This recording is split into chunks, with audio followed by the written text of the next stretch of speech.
Halo semuanya, di video sebelumnya saya sudah sempat menyampaikan tentang bagaimana seseorang dapat mengalami proses pembelajaran, ya, mulai dari unconscious incompetence sampai dia menjadi unconscious competence.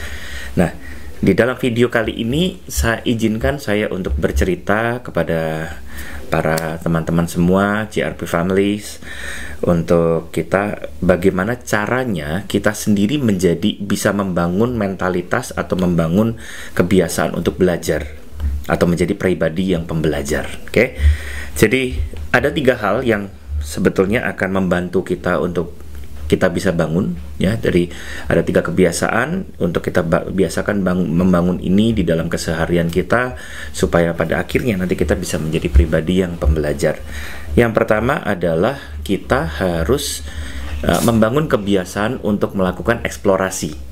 Eksplorasi itu tidak selalu berbicara tentang hal yang sifatnya fisik, ya, tetapi pada saat Anda mempelajari sesuatu, biasakan untuk tidak hanya mencari tahu tentang kulitnya.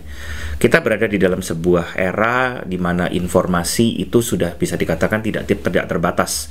Dan dengan informasi yang tidak terbatas ini, ironisnya, sayangnya adalah justru banyak orang yang mengalami misinformasi atau disinformasi. Jadi misinformasi adalah salah pemahaman, salah mendapatkan informasi, sementara disinformasi adalah informasi yang seringkali tidak lengkap.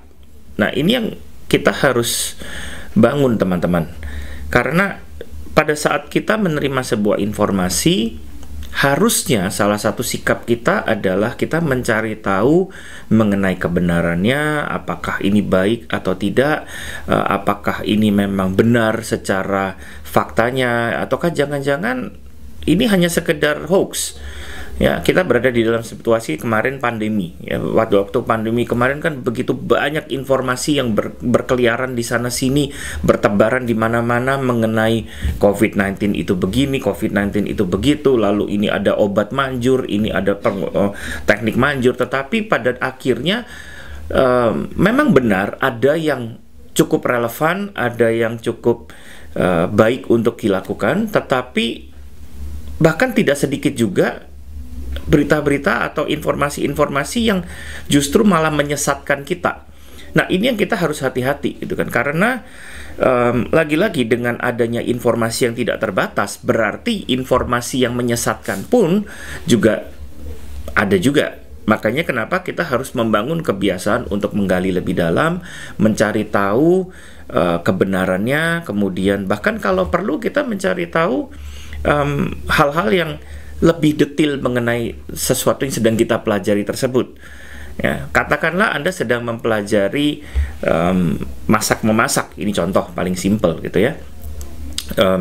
Anda mempelajari masak-memasak, pada waktu Anda mempelajari itu, Anda pasti melihat resep, atau Anda kalau sekarang lihat YouTube, ya, video cara memasak ini. Nah, tetapi pada akhirnya orang yang memang terampil memasak adalah orang yang berani mencoba, berani untuk bereksplorasi dengan mungkin berbagai macam bumbu.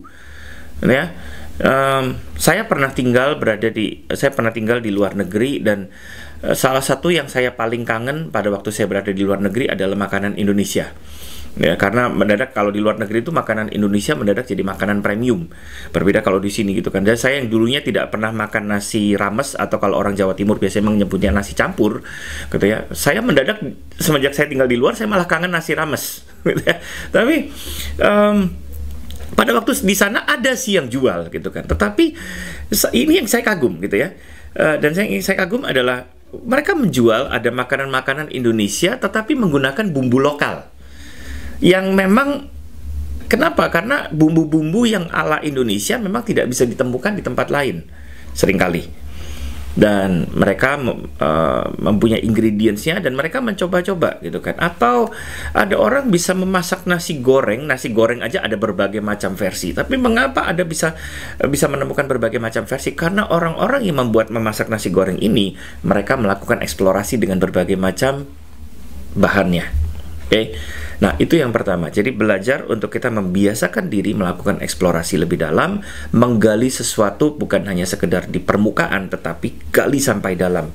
Ya, seperti Anda kalau jalan-jalan ke theme park gitu kan. Anda kan tidak mungkin ada berada di theme park itu katakanlah misalnya kalau di Jakarta ada Dufan gitu ya. Anda ke Dufan, tidak mungkin Anda berada hanya di pintu gerbang kan. Anda pasti akan berusaha eksplorasi semaksimal mungkin dalam satu hari itu wahana-wahana apa yang Anda bisa coba, Anda bisa masuki. Nah, itulah sebenarnya prinsip eksplorasi.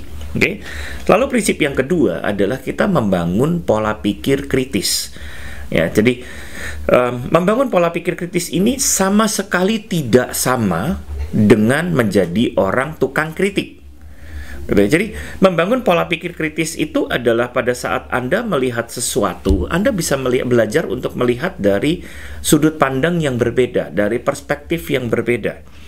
Jadi, pada saat kita membangun sudut pandang itu, kita melihat dari sudut pandang itu, kita akan menemukan pemahaman-pemahaman baru. Ya, kalau tadi yang pertama adalah pemahaman yang lebih dalam, tetapi pada saat kita melihat dari sebuah perspektif yang berbeda, kita justru akan menemukan pemahaman-pemahaman yang baru.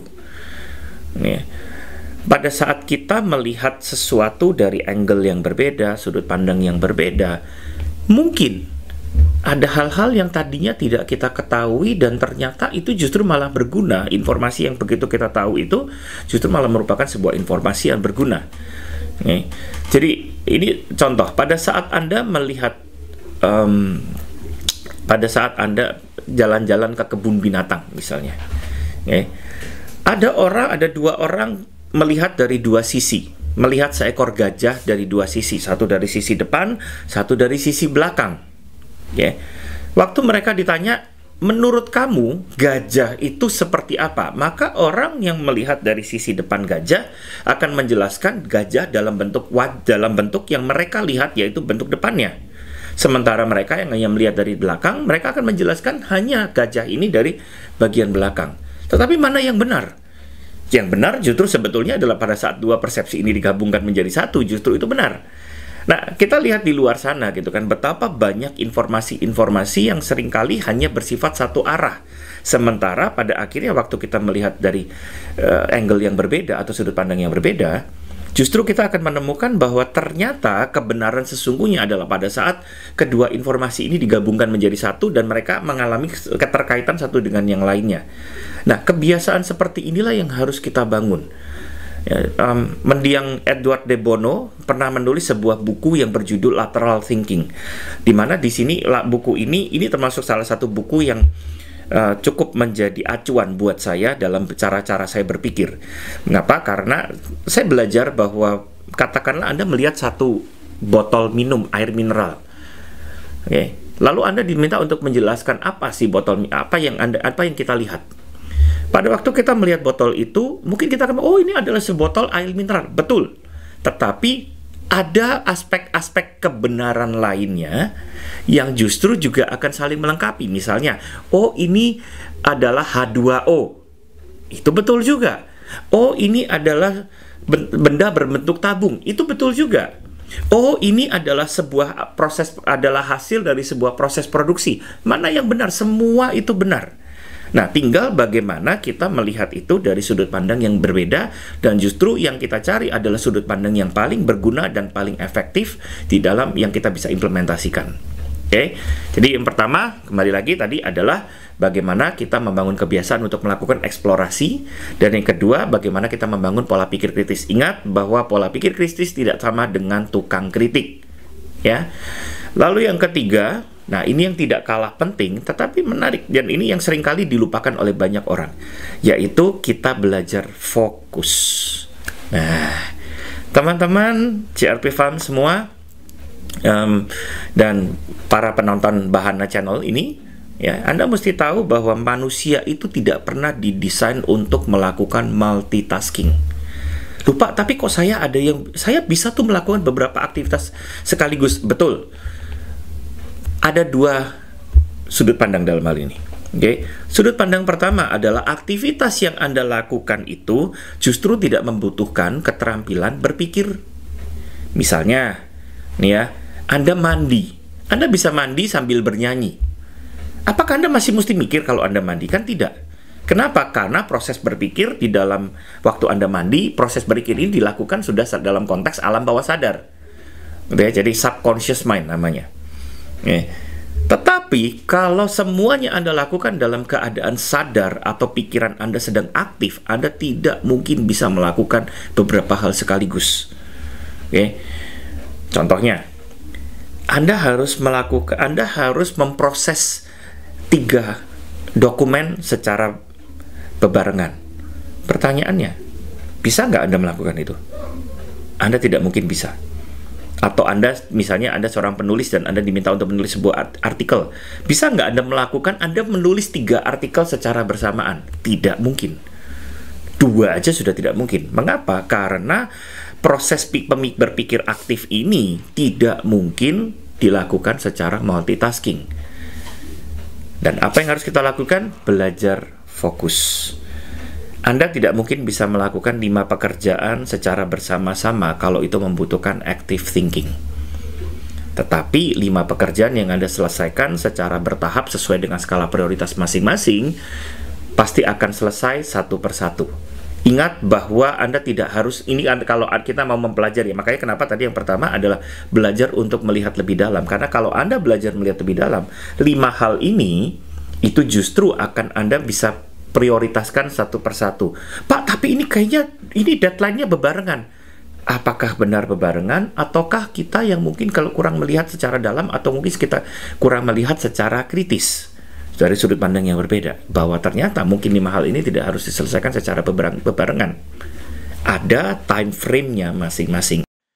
Keterampilan kita untuk fokus itu akan membantu kita untuk justru mengolah cara berpikir kita menjadi makin lama, makin tajam, makin sharp, dan kita akan menjadi pembelajar yang luar biasa. Ingat, saya kembalikan lagi, ada 3 hal yang menjadi aspek untuk kita bisa membangun mental pembelajar. Yang pertama adalah dengan kita membangun kebiasaan untuk melakukan eksplorasi, selalu melihat sesuatu lebih dalam, bukan hanya sekedar di permukaan. Lalu yang kedua, belajar untuk membangun pola pikir kritis, yaitu melihat dari angle yang berbeda, belajar untuk melihat dari perspektif yang berbeda. Dan yang ketiga, belajar untuk fokus. Lakukan satu pekerjaan secara konsisten sampai tuntas, baru Anda berganti. Ya, kalau ada di antara Anda yang ingin belajar gimana caranya fokus, Anda coba cari di Google, ada sebuah teknik untuk gaya pembelajaran seperti ini yang akan membantu, yaitu namanya Pomodoro teknik. Anda nanti bisa cari di Google bernama Pomodoro. Jadi Pomodoro ini akan melatih Anda untuk Anda melakukan sesuatu secara terfokus selama sekian menit, lalu take a break, dan kemudian Anda fokus, kemudian take a break, fokus, take a break. Dan pada saat Anda melakukan kebiasaan ini, begitu Pomodoro teknik ini dihilangkan dalam hidup Anda akan sudah terbiasa. Ayo kita bangun sama-sama kebiasaan-kebiasaan ini. Hanya 3 kebiasaan yang tidak susah. Saya yakin ini bukan sesuatu yang sulit untuk kita lakukan, tetapi waktu Anda membangun ini, maka Anda akan menjadi seorang pembelajar yang luar biasa. So let's grow your mind with your robot powers. Sampai ketemu di video berikutnya. Tuhan memberkati. Time to maintain yourself. In this space we will show you how to explore, how you talk, how you look, how you dress. You got to move forward, move.